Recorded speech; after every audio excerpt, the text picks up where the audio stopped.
Welcome back to another episode of Peak Performance Mindset. My name is Mark Hunter, the Sales Hunter. Let me introduce Gerhard Gschwandtner, who is the man behind Peak Performance Mindset. Today, we're going to be talking about how do we map the belief system. And in the bullpen, so today, we welcome Mike. Mike, introduce yourself. Michael Altshuler, Peak Performance Coach, keynote speaker, and business growth consultant. Well, thank you so much, Mike. Let me start with the first big question.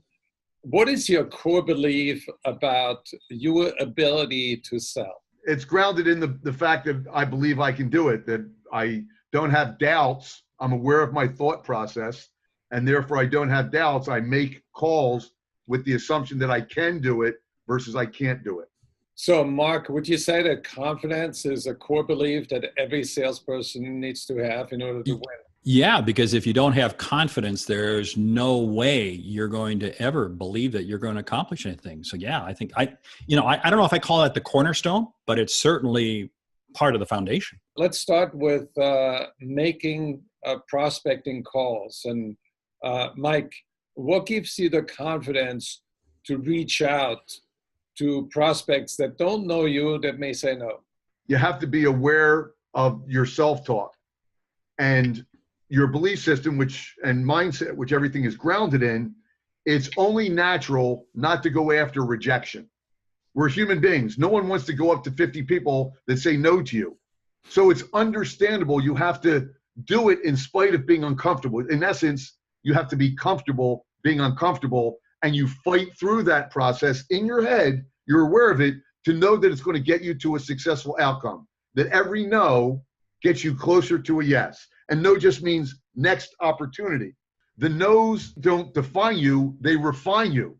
It's like working out. You rip muscle apart to make it stronger. Let's say we have a conversation with the prospect. We got the appointment, and now we make a call, and we are going to diagnose needs. What gives you the confidence that you are actually the right person that the customer needs to talk with? Well, I think first of all, you do your pre-call planning. So from a sales standpoint, you want to make sure that it is a decision maker. They do have a need. They do have the money. And once you determine all that, what gives you the confidence to go in and ask the questions is really, you're not there to sell them anything. You're there to help them make an informed buying decision. You know, as my buddy and colleague Zig Ziglar said, you have to believe in your product for anyone else to believe in your product. If you don't believe in your product and service, get out. Let's talk about a presentation. And a lot of times salespeople need to present to an entire group. And walk me through the process, Mike, when you the last time walked into a room with decision makers and you were presenting to them the benefits of your solution to the different heads in the company. Practice, drill, and rehearse. Practice, drill, and rehearse. So when I go and I do this presentation, I have done so much practicing, drilling, and rehearsing that when I go in, I've already done it 50 times. I visualized what the outcome would be. I went high, deep, and wide into what their needs were. So I feel confident because I practiced, drilled, and rehearsed it so many times that they'll buy into it because I've done the pre-work. In fact, this story about Wayne Gretzky when he retired near the top of his game. The interviewer said, "Wayne, why are you retiring? You're still a top contender and you could win and you're a top player in the NHL." And he says, "Mike, to the announcer, I still have the will to win. I just don't have the will to prepare to win." And it's in the preparation that we win games, and it's in the preparation that we deliver great proposals because you prepared properly. So how many hours of preparation goes into 1 hour of presentation? The rule is you put as much time into it commensurate with the size of the outcome of the deal. So I've had deals, for example, the Showboat Casino was a $370,000 deal. So I'm going to put $370,000 worth of time, whatever I believe that to be. It could be a week worth of time doing analysis, competitive analysis. Remember, we don't operate alone. We don't operate in a vacuum because that would suck. Tweetable moment. Operating in a vacuum sucks. there's competitors out there who are trying to earn the business, and you have to be one step ahead of them. So Mike, let's go to the origin of your belief system of preparing. Where did you develop that? My dad always told me, he gave me many great lessons, but two of the ones that stand out, the third one's kind of funny. The third one is be like horsemen or be all over the place, which means just talk to everyone and develop relationships with everyone. But the two that really stand out that I talk about in my keynotes are, if you don't feel like doing it, chances are it's the right thing to do. No one loves, Muhammad Ali said, I hated every minute of training, but I knew in order to be the greatest in the world is what I had to do. Remember, the greater the why, the greater the try.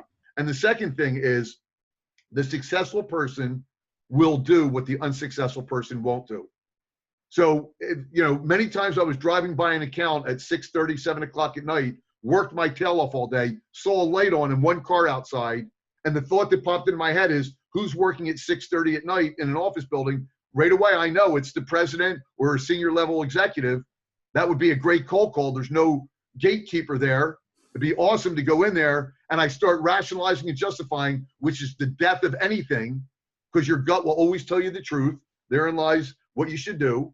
And my gut tells me I don't feel like doing it. Chances are it's the right thing to do, and I'm fighting this, but I worked hard all day, and I was frustrated. I make a U-turn, and I pull in, and at this particular account, it happened to be Mark Borowski from CRM over 25 years ago. I still remember it, and it became probably a $50,000 account. So you really have to, first we make our habits, and our habits make us. The first time it was really hard to do that.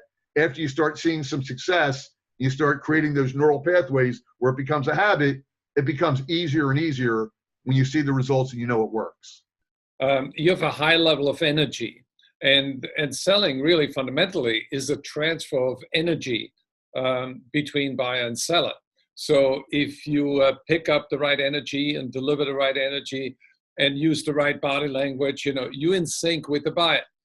So talk to us a little bit about that belief system that creates your ability to deliver energy when you need it. So I believe there's two ways. As far as the mindset, I think these are things. I sat next to a top behavioral psychologist on a plane ride one time. He probably felt terrible that he sat next to me on the plane, because I just one question after another, and because this guy was brilliant. He was a psychologist, and I said, let me ask you this, and this is the big question that's never been answered. How much nature, how much nurture? What percentage is nature? What percentage is nurture?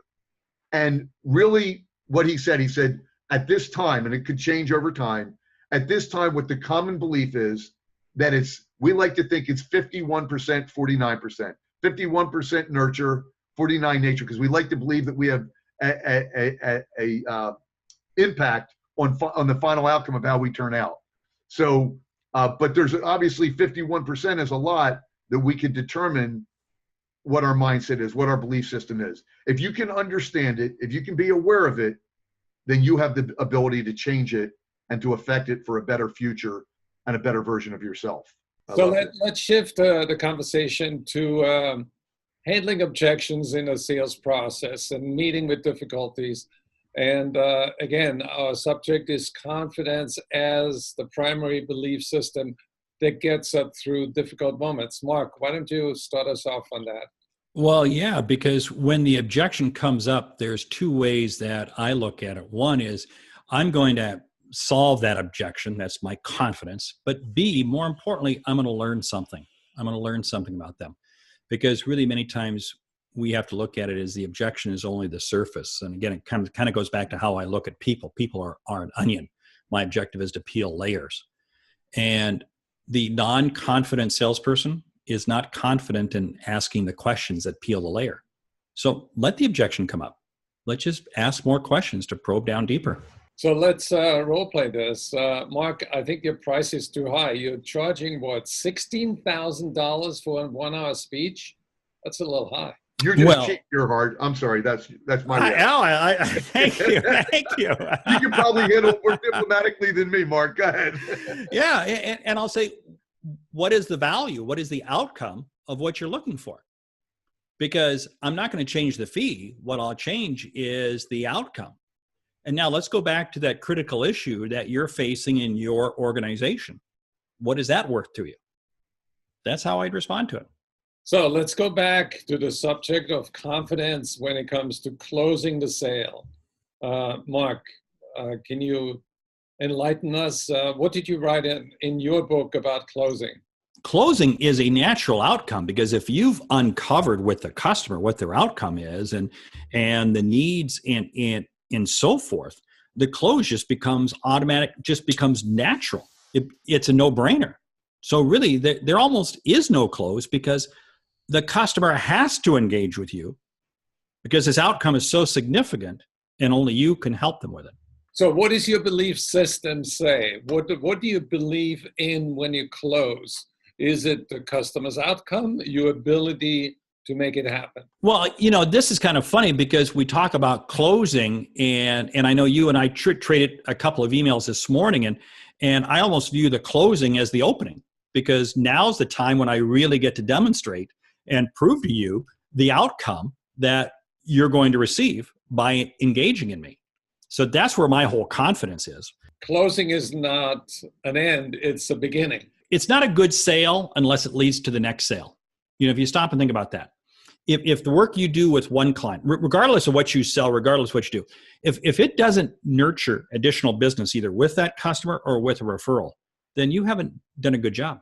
But the only reason someone wouldn't buy, if you go into the psyche of a buyer, is in their mind, they're unsure of one or more things. You have to find out as a salesperson what it is they're uncertain of, and then be able, and here's the answer, here's the trick, here's the solution. When someone is unsure, there's only one thing you do to answer that, and that's create certainty. Reassure in the areas that they're unsure of. I understand it. You can use the feel, felt, found. I understand how you feel. Many people have felt that way until they found out, and you want to build confidence to get them to that threshold of certainty. What is the right mindset that you want to pass on to other salespeople? And what is the right belief system so you can become a much better salesperson? Well, I think it's a process. I think most salespeople don't understand what a mindset is and don't understand their own belief system. So the first step in anything before you can make it better is awareness. So we need to make salespeople aware through proper training and coaching as to do you have a fixed mindset or a growth mindset? Do you have a self-limiting belief system, or do you have an empowering belief system? I would venture to say that 90% of all salespeople are on autopilot. They don't know what they don't know. The reason coaching is so effective is no one knows when their brake light is out. So as a coach, we can see things they can't see, tell them things they don't know, and get them on a path to enlightenment.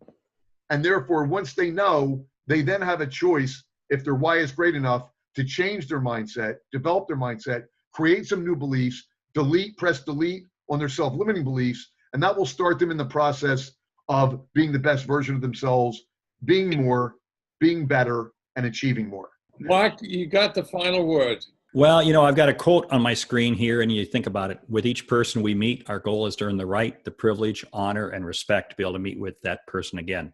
And if you think about it, that's the ultimate goal in sales.